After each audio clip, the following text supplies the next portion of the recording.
Bonjour à toutes et à tous les auditeurs de Fréquence Protestante 100.7 FM. Aujourd'hui, je suis infiniment heureux de pouvoir rendre hommage à un comédien de théâtre, de radio et de cinéma, qui fut aussi professeur de théâtre, Monsieur Pierre Trabeau. Metteur en scène d'un film que j'affectionne énormément, un film qui compte énormément pour moi, Le voleur de feuilles, film dont nous parlerons longuement.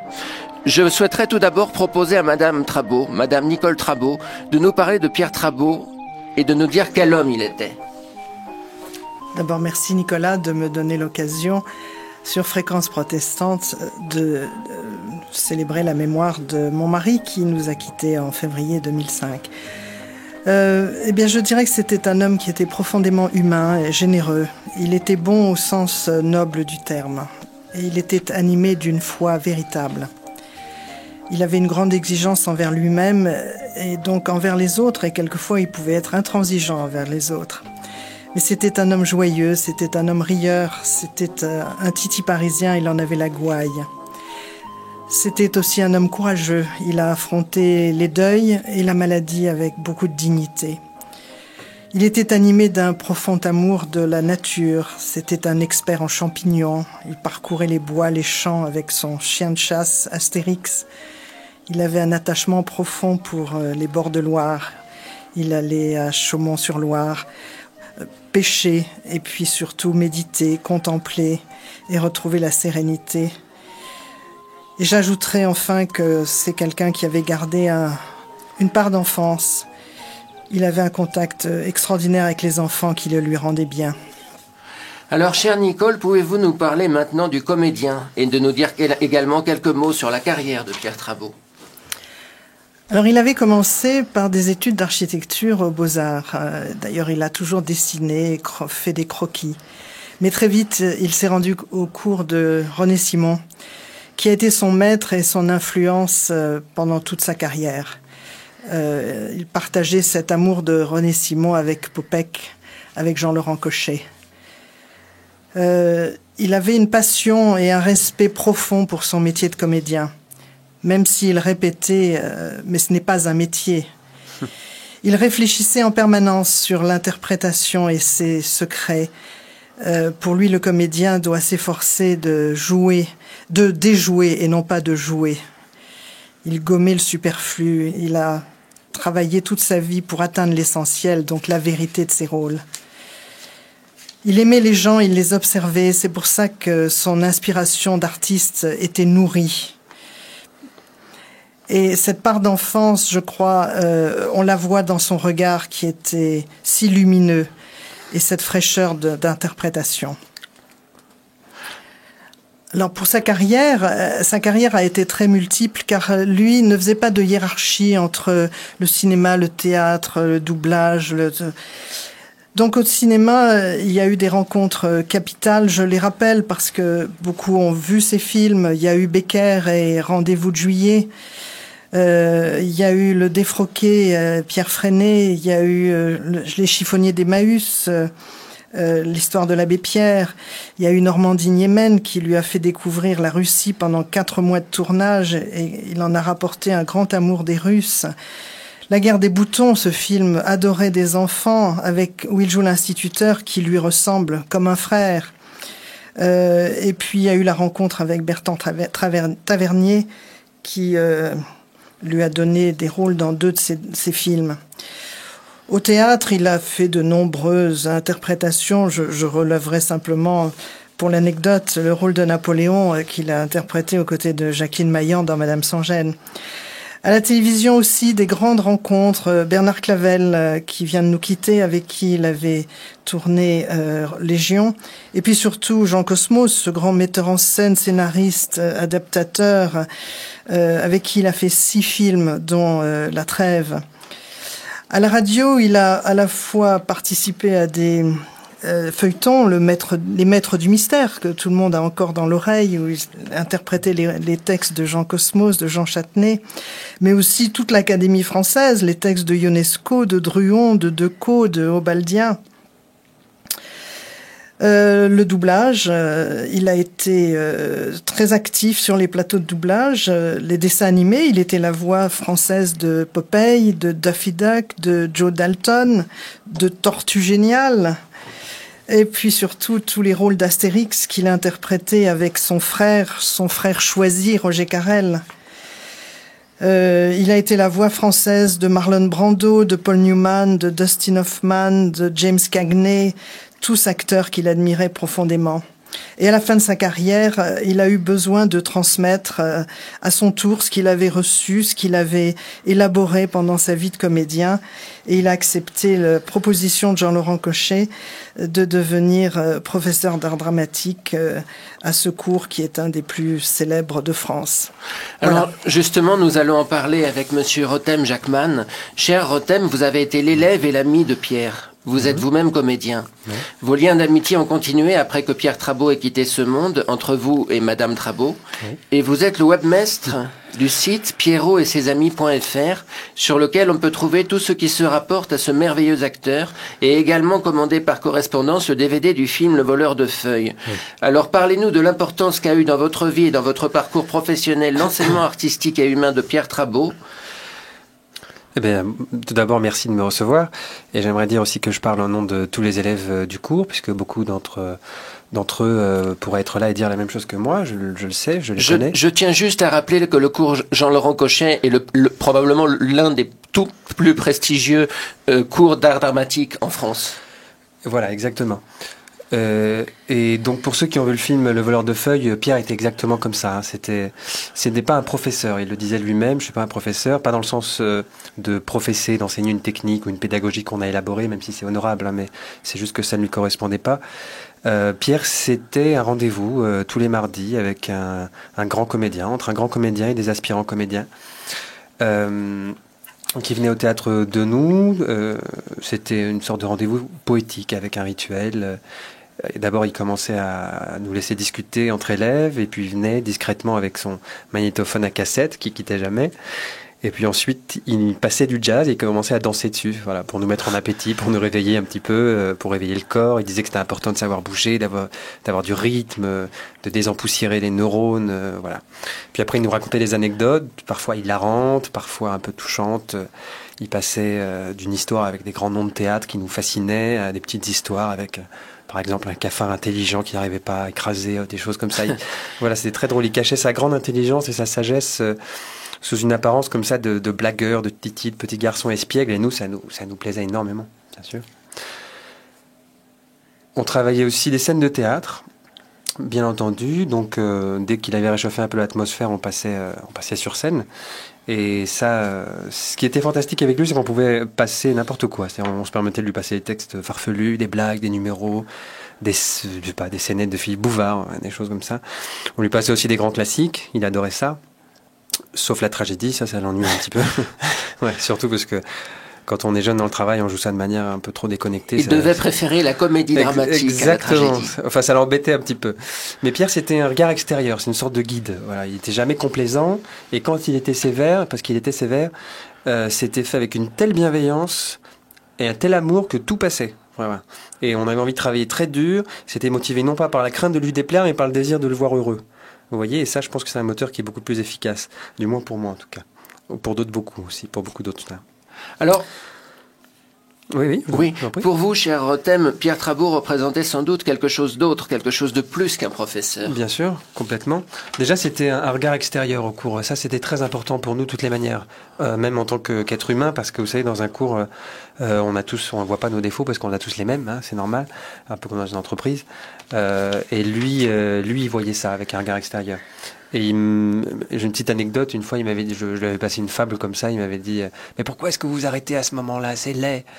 Et je lui ai dit, mais moi, du haut de mes 3 mois de cours, parce que c'est Jean-Laurent Cochet qui me l'a indiqué comme ça. Il m'a dit, oui, mais quand c'est Jean-Laurent Cochet qui le fait, ça ne me dérange pas. C'était exactement l'image de ce qu'il était pour nous au cours. Et pour moi, alors là, nous, il nous appelait ces petites tomates, parce qu'il voyait ces petites tomates pousser, grossir, rougir sur le balcon. L'après-midi, on recevait des coups de fil. Moi, je recevais des coups de fil de Pierre.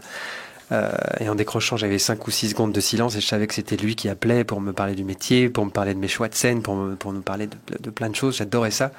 Pour moi, c'était un peu comme un grand-père. Pour moi, que j'ai pas connu mon grand-père. Donc, il m'a beaucoup aidé à croire en moi, à aller chercher des choses ailleurs que dans les livres, à ne jamais me croire arriver nulle part et ni prendre parti, ça c'est très important, à fréquenter tout le monde, toute confession, toute couleur, tout parti politique confondu, je veux dire, à s'intéresser à ce qu'il y a vraiment, à s'intéresser à ce qu'il y a d'humain dans l'homme, puisque c'est notre métier de comédien. Et il m'accompagne tous les jours, dans la vie de chaque jour, dans mon métier de comédien. Voilà, c'était un homme tellement extraordinaire, je suis persuadé qu'on est beaucoup dans le monde à penser la même chose, déjà. Et quand je joue la comédie, quand je me dis, Pierre aurait aimé, je me dis c'est super, là je suis content, je suis très heureux.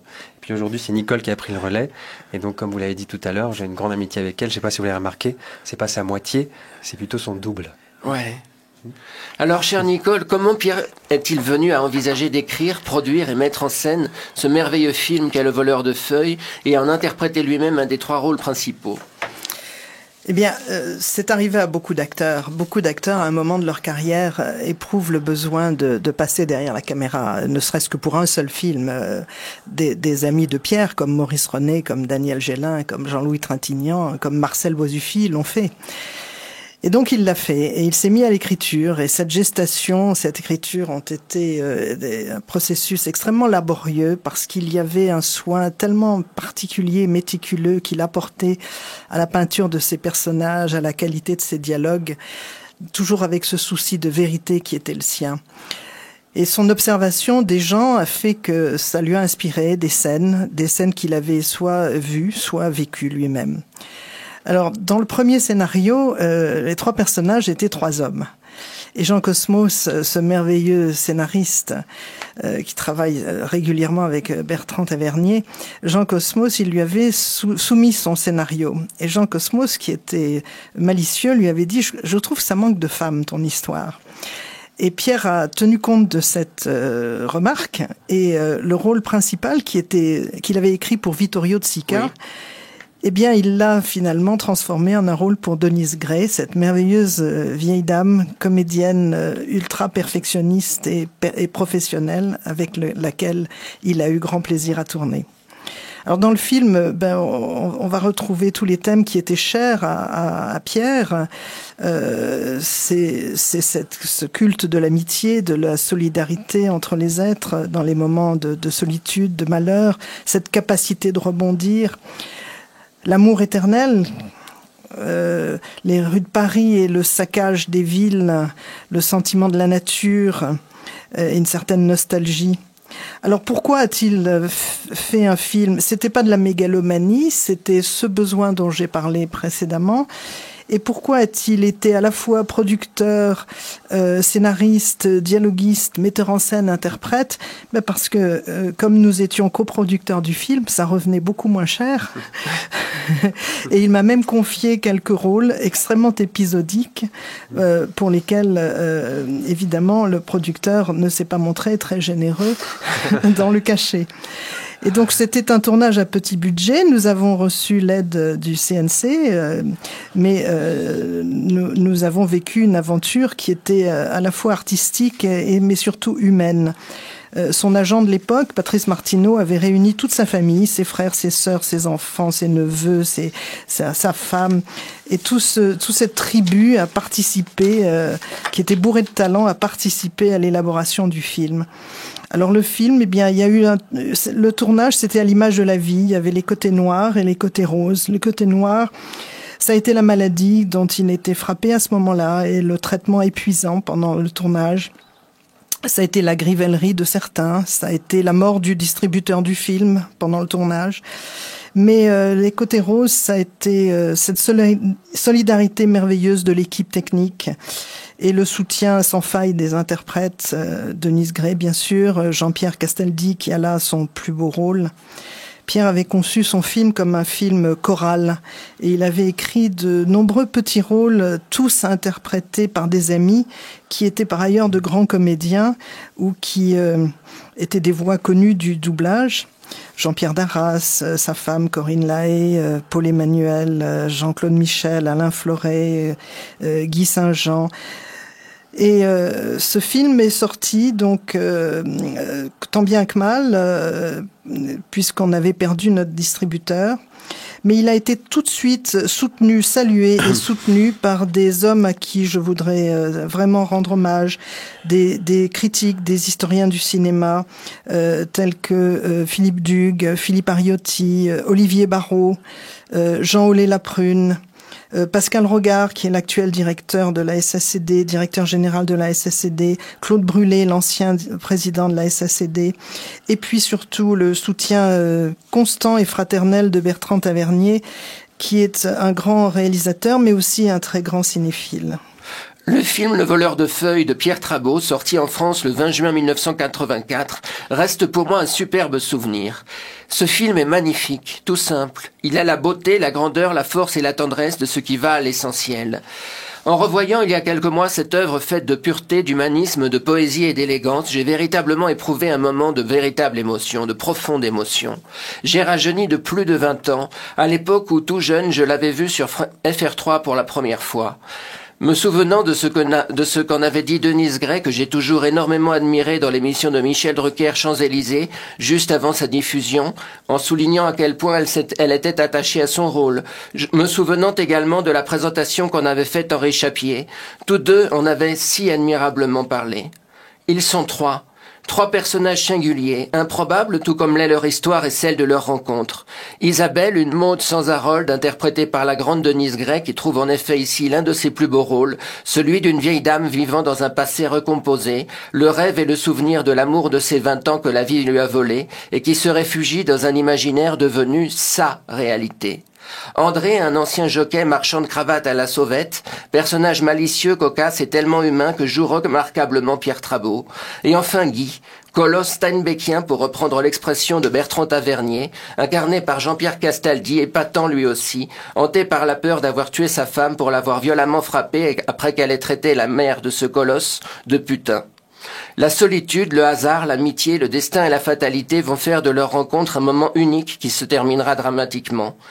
Parce que la vie, c'est comme ça. Et pourtant, ce film reste, envers et contre tout, pourrait-on dire, un moment merveilleux et pudique de liberté et de bonheur, parce que la vie, c'est aussi comme ça. Je ne connais Pierre Trabeau que par l'intermédiaire de cette œuvre et pourtant cet acteur qui ne mit en scène que ce seul et unique film fait partie des personnes que j'estime. Peut-être parce que beaucoup de valeurs qui me sont chères sont exprimées et défendues dans Le voleur de feuilles. Quelle joie maintenant que tant d'années se sont écoulées de contribuer à faire découvrir cette merveilleuse œuvre. Si ce film, parce que j'y retrouve beaucoup de choses qui me touchent, m'émeut à en pleurer, il me rend profondément heureux en même temps. Comme le dit si bien le personnage interprété par Denise Gray, si nous n'avions que la réalité. Cette dernière phrase du film résonne en moi comme le constat d'une évidence implacable, presque aveuglante. Car ce qui est certain, c'est qu'un tel film aide à accepter la réalité, souvent si dure de ce monde. Ce qui me touche aussi, c'est le fait sans doute que les trois héros du voleur de feuilles, au-delà de leurs écarts de génération, par-delà leurs écarts de génération, sont restés d'éternels adolescents. Que dire de plus si ce n'est simplement que le voleur de feuilles est pour moi comme un vieil ami, et que lorsque je l'ai revu, il m'a permis de retrouver des souvenirs restés très précis, à tel point que je me rappelais de certains plans à l'identique. Aussi souhaiterais-je que la mémoire de ce film soit préservée, et c'est le but de mon émission. Je n'ai pas connu Pierre Trabeau, mais j'ai le sentiment qu'il s'agit du film de sa vie. Le voleur de feuilles évoque pour moi des metteurs en scène aussi importants que René Clair, Jean Renoir, Jacques Tati, Pierre Étex et plus récemment Sylvain Chaumet. Il y a une sorte de lien entre 14 juillet, une partie de campagne, mon oncle, Yo-Yo, l'illusionniste et ce voleur de feuilles. Tous ces films-là font partie de cette marge salutaire faite de sensibilité, d'émotion et de poésie véritable qui, sortant des sentiers battus, m'aide, moi, en tant que petit cinéphile prenant ses forces dans ses rêves, à tenir le coup par rapport au réel. Peut-être est-ce cela aussi le rôle d'un certain cinéma. Alors j'aimerais maintenant vous faire écouter quelques brefs extraits des dialogues du film tirés de la bande-son. La musique du film composé par Jean Musy, je tiens à le dire, est vraiment admirable.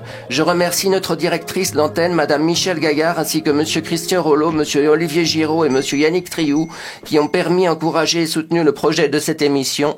Et je souhaiterais enfin avoir une pensée pour Monsieur Francis Ramirez, maître de conférences en cinéma, tellement regretté lui aussi par ses élèves et par ses proches, car je crois que les valeurs qu'exprime et défend ce film étaient, me semble-t-il, proches de ses valeurs à lui, tout en élégance, à la fois digne et discrète. Regardez Isabelle, je ne vous ai pas menti. Oh non, c'est un endroit merveilleux. Et puis, nous y serons calmes pour peindre. Mais elle n'est pas à vendre cette maison. Oh, qu'importe. De toute façon, je vous promets, lorsque nous serons mariés, eh ben, nous l'habiterons. Et il faudra rajouter une barrière plus tard. Ben oui, c'est très dangereux les bords de l'eau pour les enfants.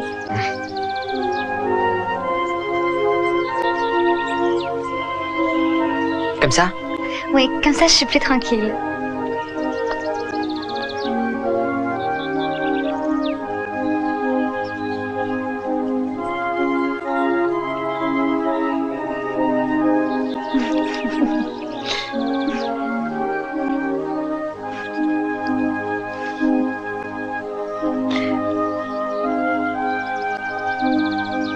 Tenez, mettez-vous là, là. Voilà. Non, non, non, non, non, non. Reculez un petit peu. Encore un petit peu. Un peu plus à droite. Encore un peu.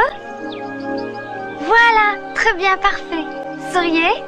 Voilà. Et maintenant, nous allons donner un père à ses enfants.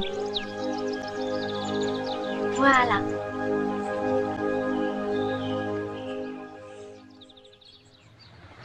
C'est marrant, c'est parce qu'on voit que vous peignez.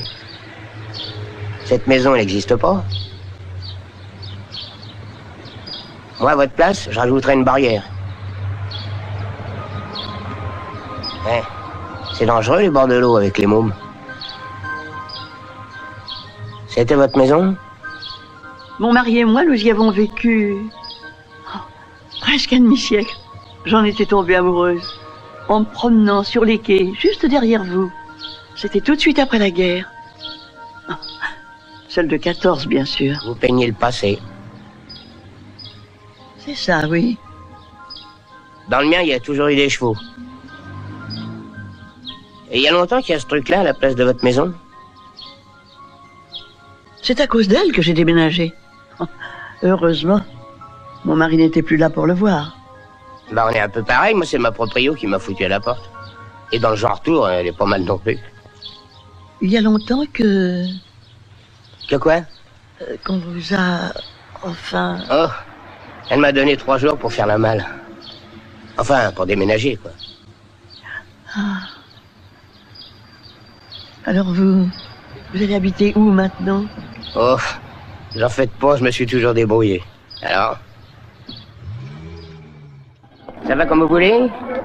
Oh Dédé, tu étais fâché qu'on ne te voyait plus. Bah, tu rigoles, non? On va te revoir? Bien sûr. Dis donc, c'est combien tes pastèques, là? Pour toi, ça sera rien du tout. Et les bananes? Tu me paieras quand tu m'apporteras les feuilles qui vont avec. Tu les auras demain. Oh, farceur. On parie? Pas fou, avec toi, je ne parie jamais. Oh, pardon. Comment tu remets ça? Ah oui. Voilà. Ah oui. Salut. Salut.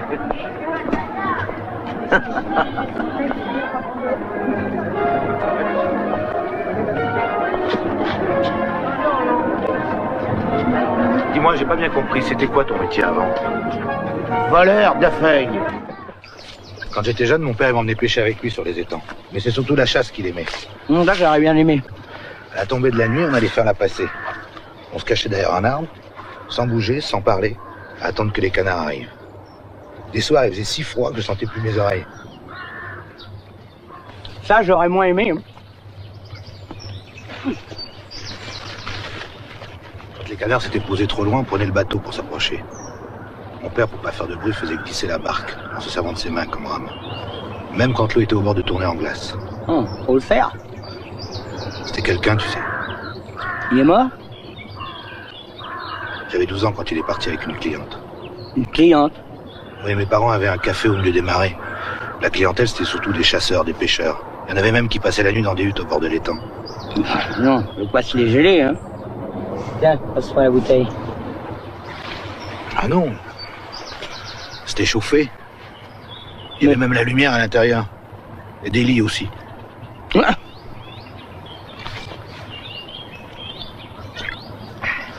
Par une fente, on pouvait voir les canards arriver et se poser sur l'étang.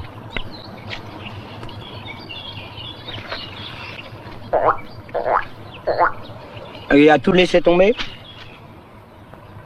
Oui. On a cru qu'il s'était noyé. Ma mère a fait draguer les étangs. Je voyais tous ces gens sur des barques qui grattaient le fond avec des grappins. Pendant longtemps, j'ai rêvé qu'ils se dressaient tout droit au milieu de l'étang et couverts de vases et d'herbes. Ça m'arrive encore. Mais il n'a jamais donné de ses nouvelles? Non. C'est plus tard que ma mère a trouvé des lettres et qu'elle a compris qu'il était parti avec une cliente.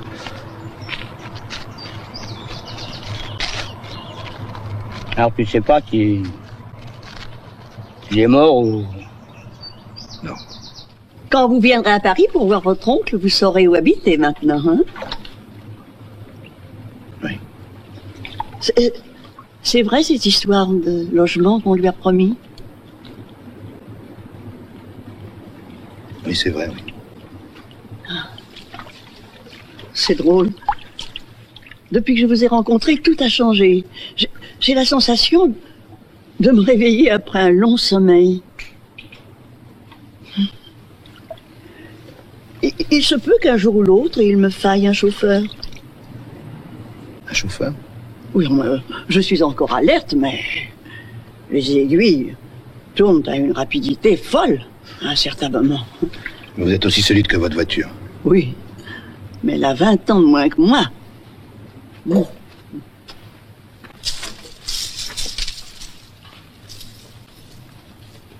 Ah. Vendre des feuilles, c'est curieux comme métier. Quand j'étais môme pour me faire de l'argent de poche, j'avais piqué des feuilles sur les arbres pour les vendre aux commerçants, sur les marchés, pour les étalages, vous voyez? Et puis, quand j'ai dépassé l'âge pour être jockey, à 40 ans, j'ai remis ça. Et puis ils sont arrivés avec leurs feuilles en plastique. J'ai dû me débrouiller pour trouver autre chose. Alors c'est fini. Fini. Vous pensez à Guy? Oui. Des copains comme lui, j'en ai jamais eu. Jamais. C'était un vrai môme. Mais vous aussi, vous êtes un enfant, André. Peut-être. Mais ce que j'ai gardé de l'enfance, moi, c'est d'être resté menteur. J'ai jamais été jockey. À 13 ans, j'ai trop grossi et trop grandi. Alors, j'ai regardé les copains monter en course et puis... j'ai continué à balayer les écuries. Mais vous n'êtes pas un menteur, André, vous êtes un rêveur. Et il faut rêver. Hein? Eh oui. Non, laissez, je pense ça. Si nous n'avions que la réalité...